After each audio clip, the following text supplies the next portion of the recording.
misdemeanor in some jurisdictions, but other jurisdictions they are sexual crimes, so they can be considered a sexual offense. You know, that is true. That's a little bit off the topic, but that is true. Wrong group. My bad. My bad. 1, 2, 3, 4. So actually, I owe 1, 2, 3, 4, 5. 1, 2, 3, 4, 5 down here. Yeah, that is true in reference to that. In some places, depending upon the sex offense, you could have done something that was totally unrelated to what you'd think a rape or molestation would be, but you could still be punished for it. Anything else? Go ahead, Hannah. You got it. 4. There was when there was a woman when she was younger. She had sex in the back of the classroom, and she could be considered a sex offender 30 years later. And she wasn't allowed to live near a school. Yeah, they were kids. Yeah, that is actually another one. That was one of the links on the website. It's still up there. In fact, in reference to that, this was in the state of Georgia. Your group still got it. 4, 3, 2, 1. Go ahead, Alex. Okay, another thing with ex post facto, it was creating the situation where because these people had to move, they were living in tents in these random areas because they had to move away from school. So there's a population of former sex predators who are just in random tents without. Basically, what did it say that they couldn't live next to once you got convicted as a sex offender? A school, church, or places where children congregate, which is basically everywhere. Okay, that's a really, really big point. 1, 2, 3, 4, 5. The idea is that number 1, schools, daycare facilities, churches, shopping malls, any places that kids could conceivably congregate. So you might not be able, if you're a convicted sex offender, to go to, say, a parent-teacher conference, for example. Absolutely true, and this would all be done after the fact, sometimes decades. Go ahead, 4. Another problem is the fact that they're building new schools, and the sex offenders might live in the area within the new school that's being built. So that causes problems on whether or not with the problem with the current law. What's the government doing if they force you to move in a situation like that? Basically, what is the government doing? They're punishing you again. That's true, but what are they really doing? Violating constitutional rights to property. Yeah, they're basically taking your property rights. 1, 2, 3, 4, 5. That's exactly what they're doing. 4, 3, 2, 1. You had it first. You can't go back. Can't go back. Bill of Attainder, pretty straightforward. Act of legislature declaring innocence or guilt, as Billy said. Ex post facto, retroactive criminal law, as Teddy, I believe, said. That was legislature for 5. And you guys gave me the last correct answer. Pick me a category. Articles for 5. Articles for 5. We have our second Pictionary of the day. How many Pictionaries are there? There are still 3 more after this. Or should someone else draw it? Sarah. Are you sure? You draw it. Yeah. Well, there's some quiet people in that group yet. The threat one, I'll be Although that's what I need. Okay? It's not too bad. Let's erase this fabulous animal sacrifice chicken. Paolo, 1 minute. Your group's got it. Starting on the 7. Go.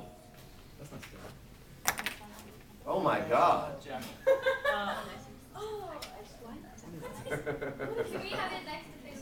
Yeah, you can have it next. We want to take a torch? It is the Olympic torch. I'd like you to explain for me, thank you, Paolo, the significance of the Olympic torch. It's Y'all have it next. You've got it now. 1, 2, 3, 4, 5. That's what I said. You have it next. Go ahead. Tell me the story of the Olympic torch. It originates in when the first Olympics were held. And Is that really the significance? no, but it's an international.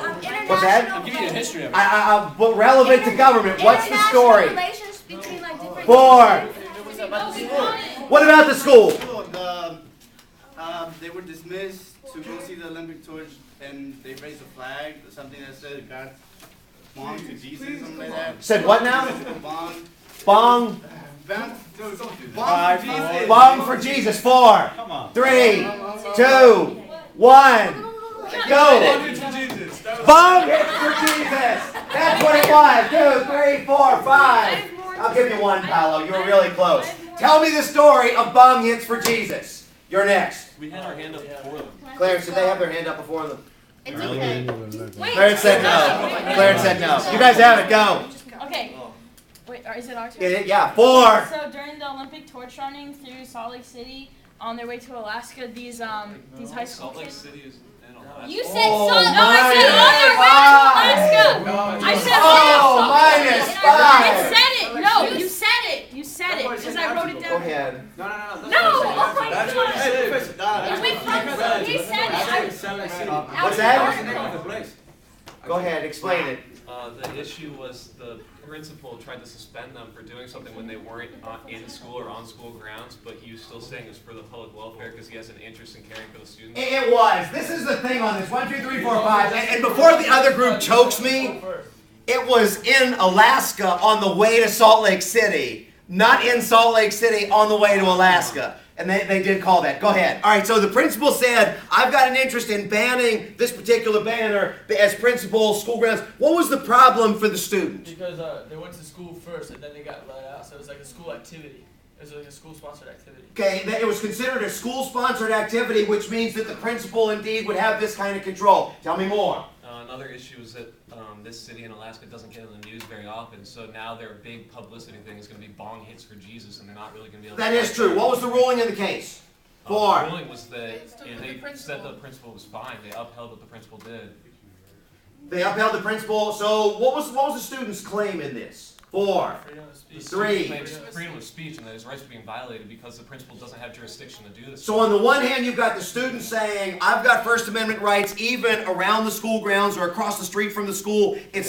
We're not in school. School was dismissed. Principal saying it's a school-sanctioned event. You do not have absolute First Amendment rights when you cross into the door. So bottom line is you've got two sides that are fighting. Court did ultimately uphold what the principal said. Bong hits for Jesus was ruled unconstitutional to display because they bought the idea it was a school-sanctioned event. Anything else? 4, 3, Yeah, actually. 2, gotta go, 1. Go ahead, Luis. Yes, the principal asked the kid to remove the banner, but he said no. So eventually he took it off from him, and You didn't give us points, by the way, for those things that we said. Anything else? that's more likely why he sued, because they took it away from him. Yeah, the principal went up and asked the student and said, hey, the principal said, you need to take this down. The student refused, and this was like a 15-foot banner, basically, is what it was. So when the news media, when the torchbearer ran by this, everybody, to Teddy's point, saw this. Absolutely. So yeah, that is valid. Anything else you want to say? 4, 3. Yeah, you guys have it. Say it. It was because the TV caught it, and then it was a national problem. Okay, now that's already been said, though. Okay, anything else? Anybody? Well, you guys already had it once, though, so I can't go back to you because I didn't allow them. That does kind of cover it, though. Ducks Group, pick me a category, please. That was judiciary for 5. Go ahead, Ducks Group. My bad. Executive for 5. Executive for 5. First, actually, this is yours all the way. This is yours all the way, so list all you can. Youngstown versus Sawyer. They've got it next. Youngstown versus Sawyer. Go ahead, Doug. You have it. Oh, is that about the steel? It is about the steel. Talk to me about this. What's going on? All right. So the president Henry Truman, he's on the wall. So he needs this steel company to produce more light steel to make a weapon. What was the steel company? What were they doing at this point? Oh, the employment. They went on a strike. So basically, you've got a war going on. 1, 2, 3, 4, 5. Harry Truman was president of the United States, needing steel. Youngstown Steel, this particular group, went on strike. So when they went on strike, what did Truman then do? He was trying to take the company so they can run the company for them. So they can... Truman seized the company, and what did he do with the workers? He forced them to go back to work. He forced them to go back to work. 1, 2, 3, 4, 5. Tell me more. So what ended up happening out of this? The owner sued because it was unconstitutional. Getting his property taken away. How did the court hold? Against the president. What did they say? Yes, it was a violation of property. No, it was a violation. 4. No, it's about Three. Argue that the president power to say the law. Alfred von Executive refused the idea that he's to be a lawmaker, like the president is. Like. I'm sorry. Slow down a little bit. Okay, No, you go ahead, Doug. Just slow down a little bit. I don't know what you said. Because the court argued that president power to say that the law and executive refused that idea that he is the lawmaker, like he make the law and he make the steel company like. So the president made the law and the court saying that it's okay. No. I think it's -5.